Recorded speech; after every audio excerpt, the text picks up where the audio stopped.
Assalamualaikum warahmatullahi wabarakatuh. Perkenalkan, nama saya Mega Melinda. Saya dari kelas 12 IPA 1. Nah, di sini saya perwakilan dari teman saya untuk menjelaskan tentang hasil produk kerajinan dari pasar lokal. Nah, sebelum ke materi, izinkan saya untuk memperkenalkan teman online saya terlebih dahulu.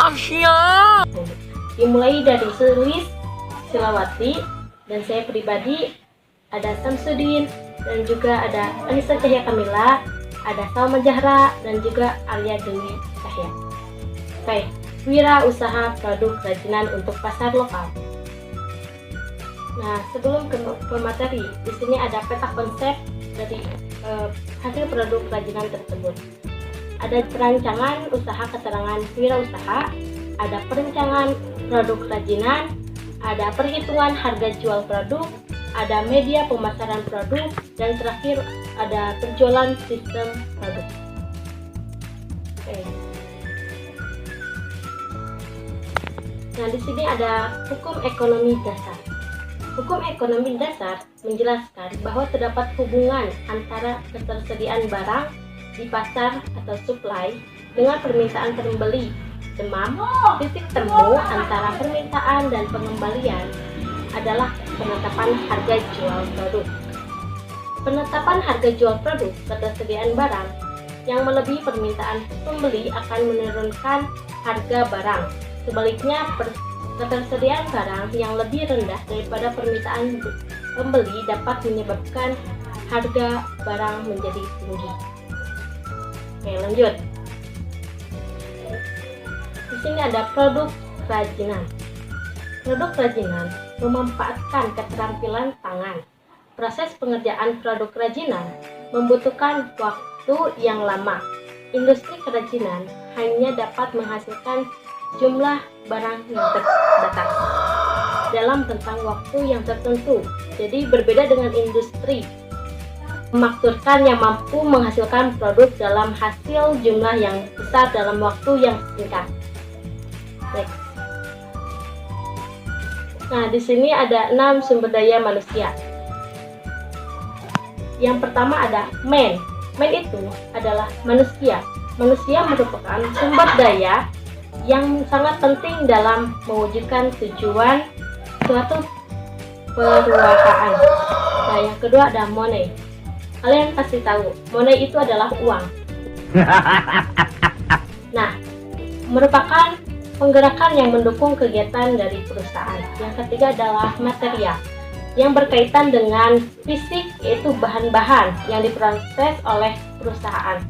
Nah, yang keempat ada machine.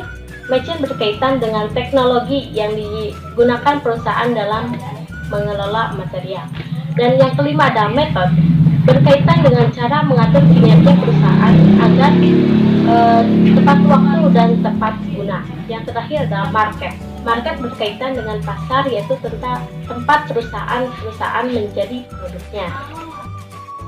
Nah, selanjutnya ada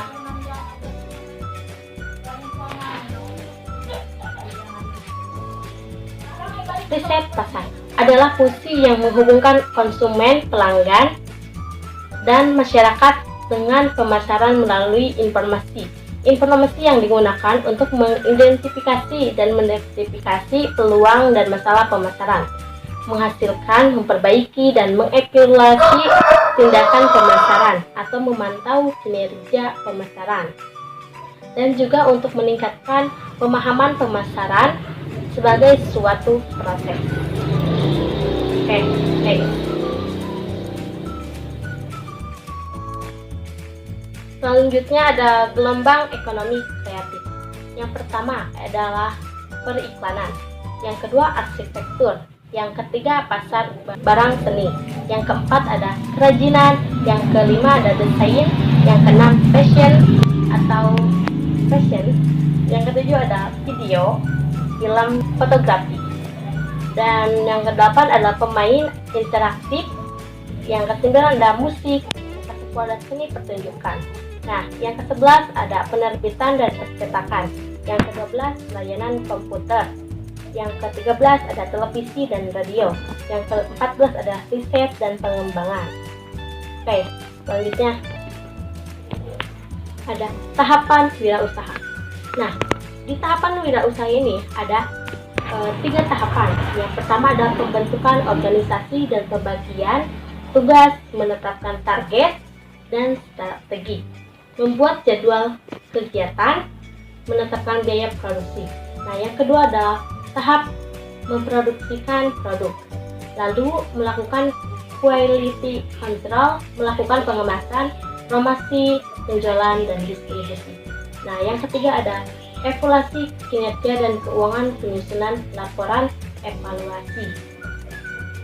Nah, selanjutnya ada tahapan perencanaan produk, terdiri dari ide pokok, seleksi ide pokok, desain awal, prototipe, testing atau dicoba fungsinya terlebih dahulu ya. Dan yang terakhir adalah desain terakhir, implementasi pembuatan produk. Oke, next. Yang selanjutnya adalah perencanaan kerajinan usaha untuk pasar lokal. Menurut luasnya, pasar lokal dibagi menjadi pasar lokal, pasar nasional, dan pasar global. Pasar lokal dapat dipahami sebagai pasar terbatas di lingkungan. Ada prinsipnya, pasar dihasilkan oleh permintaan dan penawaran. Potensi pasar dapat ditentukan oleh 2 metode, yaitu yang pertama metode permintaan dan metode penawaran. Metode permintaan adalah untuk menemukan permintaan di pasar harga target. Sedangkan metode penawaran tergantung pada kemampuan pengusahaan untuk menciptakan produk yang inovatif. Kedua metode dapat digunakan untuk mengidentifikasi potensi pasar. Nah, jadi seperti itu. Nah, selanjutnya adalah faktor pertimbangan perancangan produk material.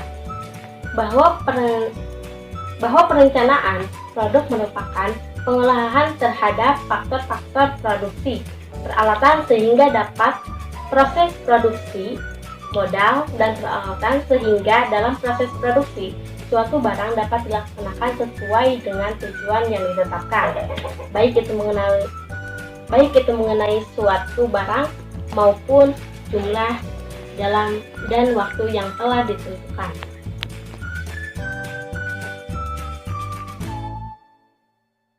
Alur tahapan produksi.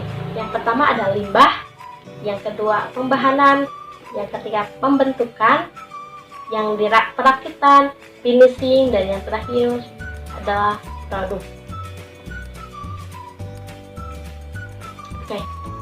Next. Dan ada juga proses perancangan produk.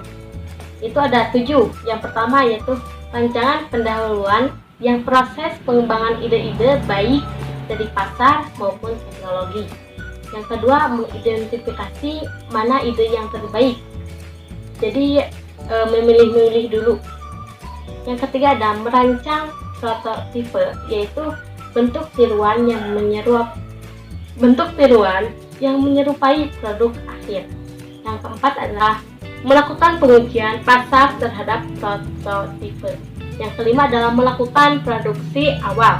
Yang keenam, melakukan pengujian lebih lanjut untuk memastikan penampilan produk akhir. Yang ketujuh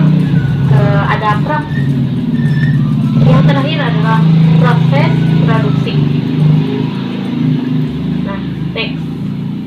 Nah, di sini ada produk kerajinan pasar lokal. Seperti ini gambarnya. Oke. Cukup sekian dari saya. Mohon maaf jika ada kata-kata yang kurang berkenan atau kurang dimengerti. Saya mohon minta maaf. Wassalamualaikum warahmatullahi wabarakatuh.